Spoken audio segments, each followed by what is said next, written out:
Coming up on this episode of SEVA TV, we shoot a bow and arrow, put together a skateboard, and learn the importance of physical activity. Stay tuned for all of this and more on SEVA TV.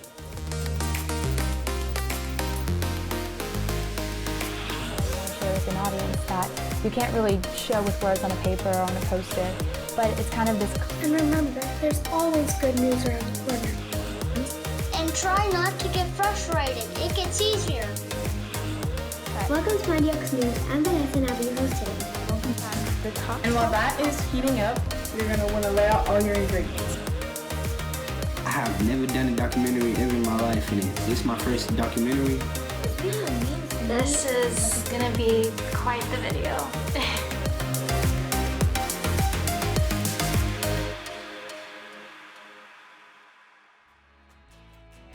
Hello and welcome. My name is Kaser and you're watching SEVA TV. This is the show where we feature educational videos made by student producers all across Sacramento County. We will take a look at some of the best videos submitted to the Student Educational Video Awards, and we'll even take you behind the scenes to talk to the producers themselves. So sit back, relax, and enjoy the show. Ladies and gentlemen, boys and girls, the moment you've been waiting for has finally arrived. I would like to welcome you all to this year's SEVA TV Extravaganza. It's been a long journey since our last season. The past year has been especially challenging for athletes, and so we'd like to kick things off with an in-depth look at how one Wildcat has overcome this hurdle head-on.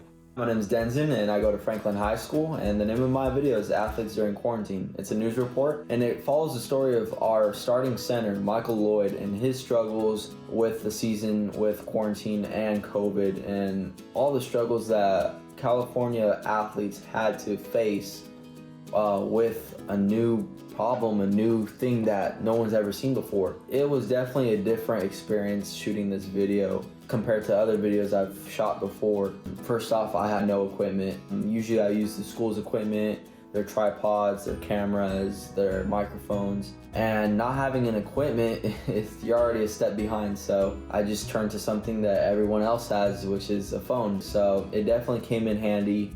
And that's pretty much all I used was a phone and a tripod that my parents bought for $3. To make a video is, you just need determination. You need some creativity. Don't be bland. Everyone has their own style. Everyone has their own uniqueness. Go out and grab the shots that you want. You can make a great video in a matter of minutes, in a matter of hours. It's that time of the week again, and today we bring to you another athlete from Franklin High School. This time we bring you Michael Lloyd, a center for our varsity football team, to see what he's been doing during COVID. I'm Michael Lloyd. I'm an incoming senior, and I play O-line, specifically center. I've been playing, I think this is my 10th year, and I played up strictly Franklin, so the Franklin Junior program, and now, I played center, which I currently play. I played right guard. I played basically the whole O-line in my life, and I've also played defense, but I just love center, man. That's my position. With COVID closing down gyms and training facilities, we asked Michael what were some things he was doing to stay ready. When COVID hit and shut down the team workouts, I've been just trying to get better on my own. Some days I do more like conditioning, so I'll maybe run a couple miles, and then other days I'll work on more footwork, like the ladder drills, maybe sled, and then cone drills to work on my football footwork. I've just been trying to better myself, so I've hit up a couple of my friends and we lift almost every day, and then when people can't get together, I'll just come to the field and just try to get better on my footwork. With a unique football season that's being pushed back into winter, Mike commented on the new change and how it will affect the team. Well, we run a really tough, hard-nosed, ground-and-pound offense, so when we just hit people in their mouths early, it'll be cold and they just don't want to get hit for the rest of the game, so that'll play to our advantage. Talk about the expectations for the O-line this year. You guys are looking as a good, pretty O-line in the Delta League. What's your guys' expectations for the O-line? So my expectations is just, we were pretty dominant last year. We just got to clean up the mental mistakes such as holdings, false starts. So I just want to get together with my guys and we can talk about how we can hash those out and fix them so we can just be extremely dominant like the 2014-2015 Folsom O-line. Mike Lloyd and the offensive line look to turn heads in the Delta League. As he heads into his senior year, Mike has an offer from Lewis and Clark College in Portland, Oregon, and looks to build on his list. So college football is always something I've been wanting to do. It's one of my dreams since I was a kid. And so far, I have an offer to Lewis and Clark College. Go Pioneers. All in all, with size, physicality, strength, and knowledge, Mike Lloyd hasn't let COVID stop him from perfecting his craft. He looks to have a spectacular senior year, helping the Wildcats in their run game.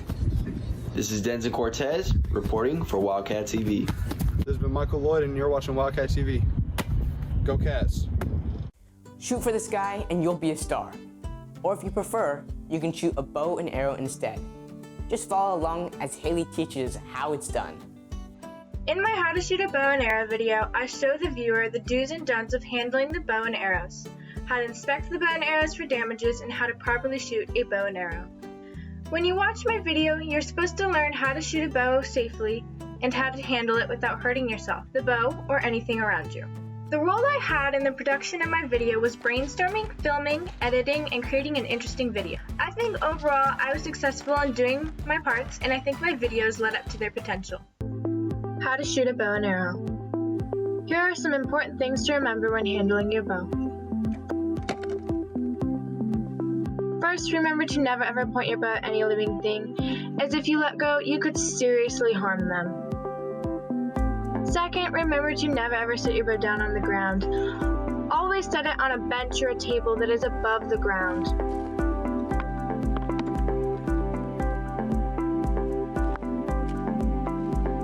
Third, remember to never ever dry fire your bow. This means never pull back your bowstring and let go of it when there's not an arrow attached. Here are 5 simple steps to shoot a bow and keep your bow in good condition. Step number 1, always inspect your bow and arrows for damage. Look for loose or missing feathers and loose and missing tips. This arrow has a missing feather. I will not be using it. Step number 2, build your do not enter area. This is where people and pets are not allowed. I chose these 2 trees. Step number 3, clip your arrow onto the bowstring. You will want to make sure that the white or one feather that is different is on the outside. Step number 4, you will want to focus in on your target and begin aiming, and repeat steps 2, 3, and 4 until you are done shooting. Remember, compound bows are easier to aim with than traditionals. When you have finished shooting your bow and arrows, you want to store them in your case if you have one, and or in a cool, dark place. Anything like a closet or underneath your bed would work. I chose this hall closet. Here's a quick recap. Always inspect your bow and arrows for damage. Build your do not enter area. This is where people and pets are not allowed. Clip your arrow onto the bowstring. You will want to focus in on your target and begin aiming. When you have finished shooting your bow and arrows, you want to store them in your case if you have one, and or in a cool, dark place. Whether you're having a backyard splash or you're trained to be the next Michael Phelps, swimming is a sport loved by many, including serial producer Taylor from Heron School, who will share with us why she loves to swim. So let's dive right in. My video basically explains my swimming career. It shows how I got started with swimming, how the last 4 years went, and what I'm looking forward to the future. I want my viewers to learn from my video that you should never give up on what you want to achieve in life. Maybe we may be going through this hard time right now, but you should never use that as an excuse to stop giving up on what you want to do best. Producing videos during COVID is a big change for me. I mean, I love doing it because I like developing the videos and I love developing the topic and coming up with it in general. Sometimes I just do it for fun because of how fun it is of creating the piece of work that I spend a lot of time on, and then I feel so proud of myself, which is such a good feeling. So that's why I love doing this kind of stuff during COVID. Hi, I'm Taylor, and today I'm going to be talking about my swimming career, which includes how I got started with swimming, how the last 4 years went, and what I'm looking forward to in the future, so let's get right into that. When I was younger, swimming was meant for me. I always wanted to swim no matter where I was. As I got older, I started swimming at the Natomas Park Clubhouse for a year. I noticed that I was just a natural swimmer. After getting more practice every day, I went to a more competitive swim team called the Opera Knights. We had started to compete in swim meets, which is where you race against other swimmers. I swam there for about 2 years. One of my coaches left the team, so I thought that I would do the same. I I changed places from the Aquanites to the West Sacramento Dolphins. I swam there for a year. Overall, it went really well. I got better and better and won more ribbons. Over the years, I definitely have achieved a lot. Some parts were challenging for me and some were easy. I'm looking forward to swimming at the Dark Swimming Clinic. I'm really excited to compete against other swimmers. I'm hoping that this will lead me to a future career and job in professional swimming.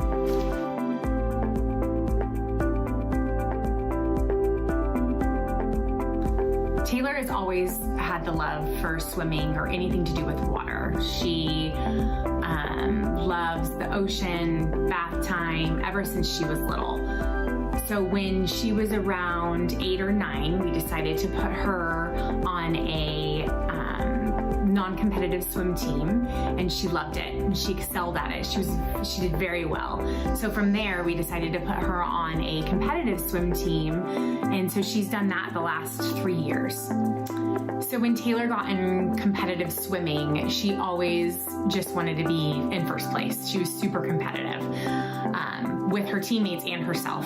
So as the competition got harder, we decided, and her coach decided, that she just needed to beat her own time. So then she was more in competition with herself. So she would know prior to the race and what particular style she was swimming. She would be like, okay, freestyle, this is my time to beat. And then when she would either beat that time or not. Taylor's a mentally strong person. For the most part, she's able to control her emotions, but on a rare instance, just like anybody, she can get frustrated. And, she goes out there and swims. She's able to clear her mind and refocus and regroup, and then she's able to go back at it. As far as her emotions go, she definitely uses swim as a confidence booster and, an ego boost, and, she's able to have a good swim. Taylor's definitely a people person. She can get along with nearly anybody, and I think swim is a huge reason for that. She's learned how to make friends, how to maintain them, and it's brought a whole new group of friends into her life, which she obviously loves. And, swim has just done so much for Taylor. She, her health, mentally and physically, her confidence, camaraderie, just swim has been awesome for Taylor.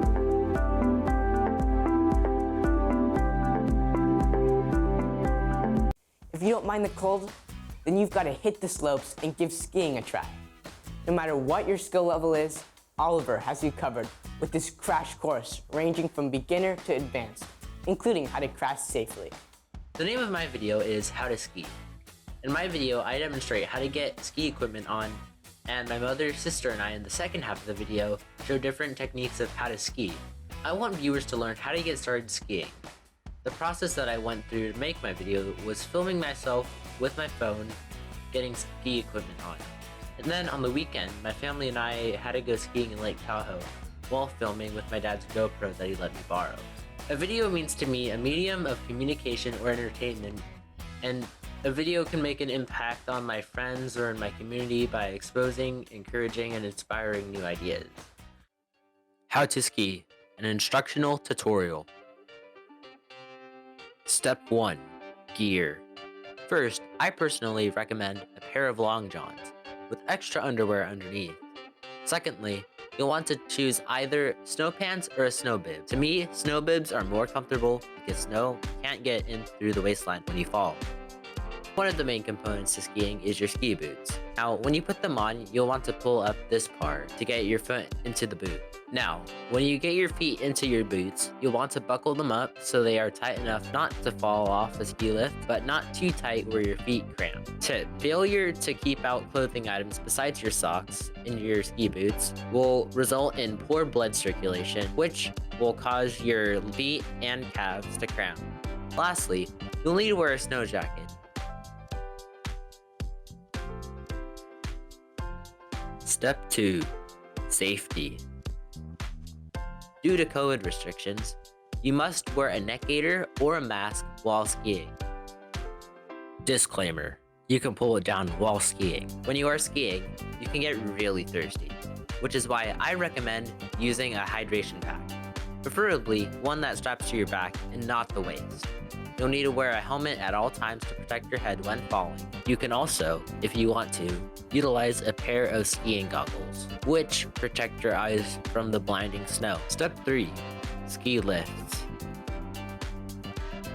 So the way it works is that everybody goes in a straight and single file line, and there are multiple lanes typically.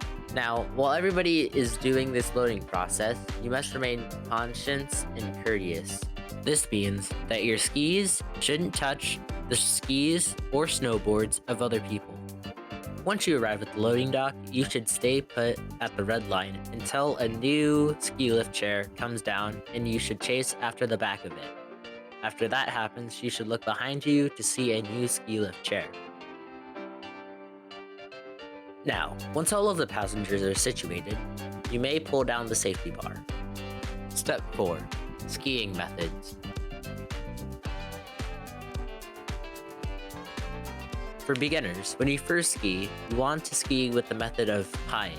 That is when your feet spread apart to form a triangle to slow down, and when you put them back together to go faster. When you eventually get more advanced, you will want to go faster, and you'll turn by lifting your back skiing foot slightly and hold it until you make a full 180-degree turn, otherwise known as parallel. Lastly, step 5, which is the final step, is on how you should fall.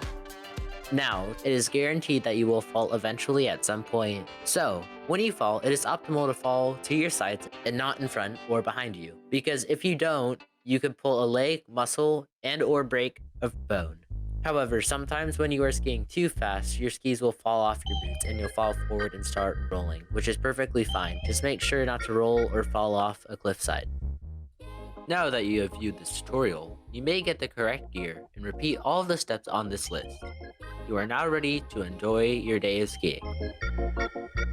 So maybe the snow is not your thing. Well, that's alright, because Gwendolyn will teach us how to put together a skateboard in 3 minutes or less. Follow along and you'll be on your way to shredding on your new deck. In my video, I show everybody how to put together a skateboard. The skills I need to make a good video are good voiceovers and not sound and clear quality video. The video means to me like a lot. It means a lot to me because when I was about 5 or 6, I was skateboarding with my dad. And I actually stopped for a little bit because it was boring, but I got back into it a year ago because, you know, everybody's doing it and I remembered how fun it was, so I wanted to get back into it.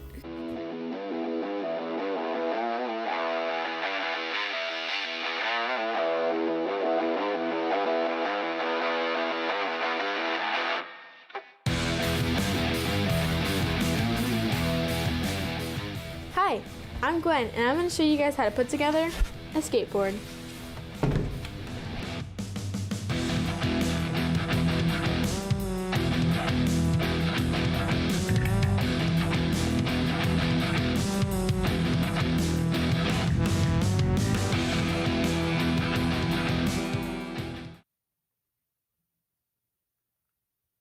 Once you have all the tools and parts,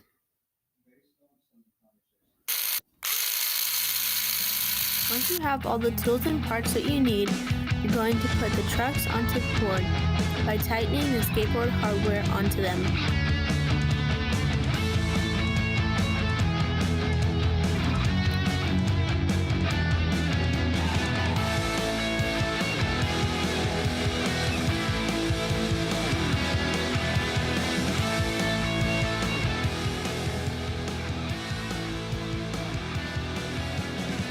Now for the bearings.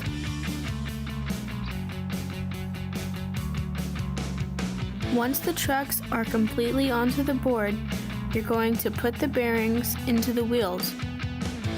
How to do that, you ask? First, you put one bearing on the truck with the shield side down. Then, you put one of the spacers on it. Then you push the wheel as hard as you can onto it. After that, you put another bearing onto the truck with the shield side down and press the wheel against the truck. Repeat 4 times. Time for the wheels.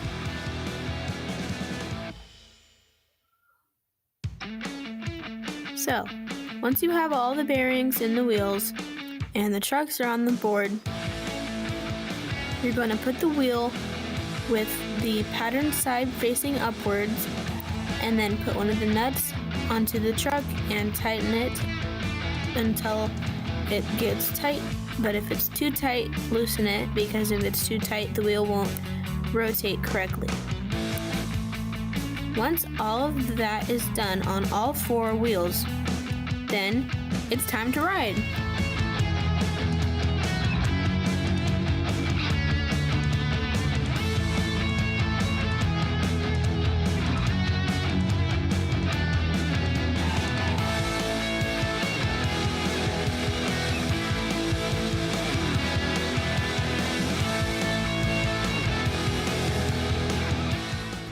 Running may seem like a pretty solitary sport, but cross-country runners begin at a crowded starting line. For this reason, the Franklin High cross-country team, as well as many other teams, were unable to race during the COVID-19 pandemic. To learn more, student producer Ethan reports. With the 2021 cross-country season coming to a start, the team will have to go through many obstacles to prepare for this year while maintaining strict social distancing guidelines. This year our training has been both similar and a little bit dissimilar because of the pandemic. As far as actual practices go, they're really not too much different. One of the nice things about running is that it's somewhat of a socially distanced activity already. The biggest change really has just kind of been a shifting of our season. We normally would end track in the spring, we'd kind of train through the summer, and then we'd start having fall practice. But because our season won't start until December now, it's making it so that everything has just shifted back a little bit. We've had to adjust our training schedules. And obviously we've had to limit a little bit of how many people can come out and be at practice due to the restrictions. It's really important that athletes are making good decisions, because even though we are in pods, which kind of helps isolate, if any of our runners tested positive for COVID because of stuff that they're doing outside of practice, it's going to lead to everyone in that pod having to go into quarantine. Each small pod of runners are assigned a coach to account for us and stay distanced within a small group of people every practice. The whole experience feels different, and it will be an interesting thing to be able to look back on how the season will turn out, and as of now, nothing is promised.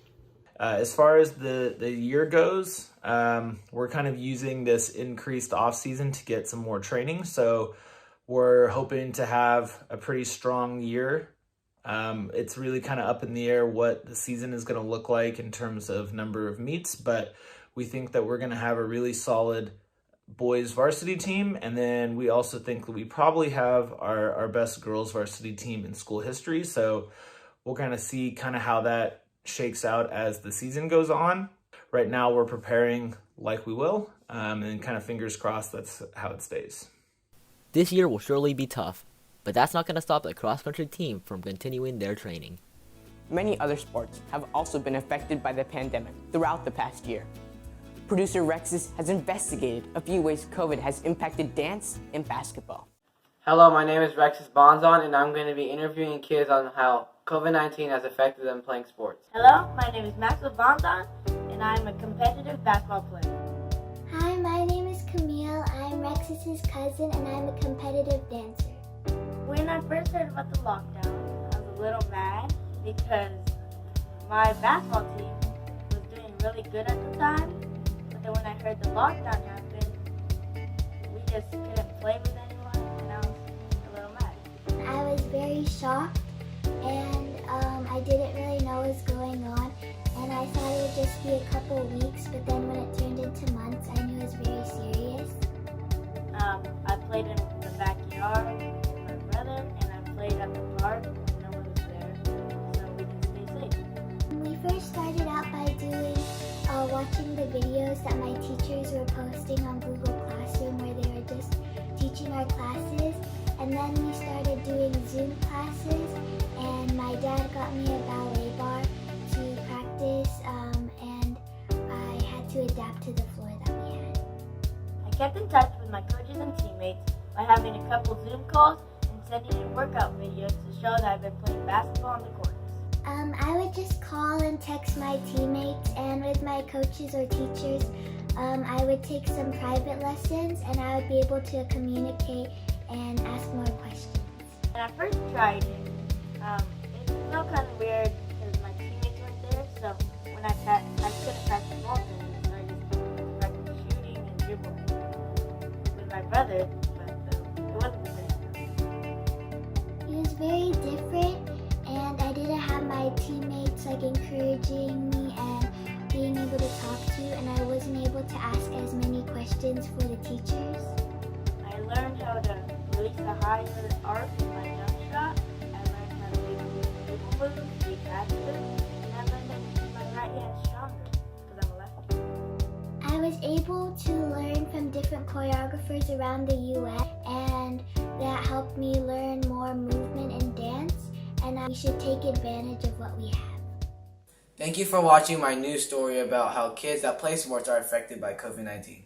I hope you take this as encouragement to never give up even though we're in this pandemic, and work hard to try your best on your passion. Now more than ever, it is important to be physically active. After a year of online schooling, it'll be good to get away from that computer screen and stretch those legs a bit. But before you go, Annie wants to share with you the importance of physical activity. In my video, The Importance of Physical Activity, I tell others how physical activity benefits both your mind and your body. The process I went through to make the importance of physical activity was difficult. I had to go to multiple different locations to get the required footage, and it took a while to get everything edited together. My favorite part about making this video is when I filmed my teammates doing a bunch of different soccer drills. I had a sprained ankle at the time from the exact same reason, and it was the perfect time to get footage. I want others to learn why they should go outside and be more active. Video is very important to me. It first became a hobby of mine in 5th grade when I entered this contest for the first time. Now I still make videos outside of this contest for fun and the enjoyment of others. Whether it's playing a sport or walking your dog, there are many types of physical activity. The question is, are you getting enough? Physical activity to me as a PE teacher is everything. All movement, both mind, body connection. With online learning happening, kids are drawn to devices like phones, tablets, and TVs more and more. With so much time staring at a screen, are we getting enough physical activity to counter it? I think if you exercise, you get that oxygen through your body, moving. And I think our youth has become, in an unkind way, very soft. I think that they are not moving enough. Some people continue to do sports and other activities, while others prefer to stare at a screen. I have been surrounded with physical activity all my life. I've been playing soccer since I was at the age of 4, and I've picked up my first ball at the age of 1. Physical activity is one of the best things to ever happen to you. Physical activity benefits not just your physical health, but your mental health too. Well, it is important for your mental, physical, and emotional state. When I play soccer or basketball, I feel stronger and more confident in myself. Physical activity can also help your body prevent diseases like cancer and can boost your immune system. If you start to get physical activity frequently, it can improve your sleep, reduce any feelings of anxiety and depression, can benefit your ability to learn, and keep your mind sharp, as well as so much more. So start being more active, whether it's in snow, rain, or shine. There are so many great benefits.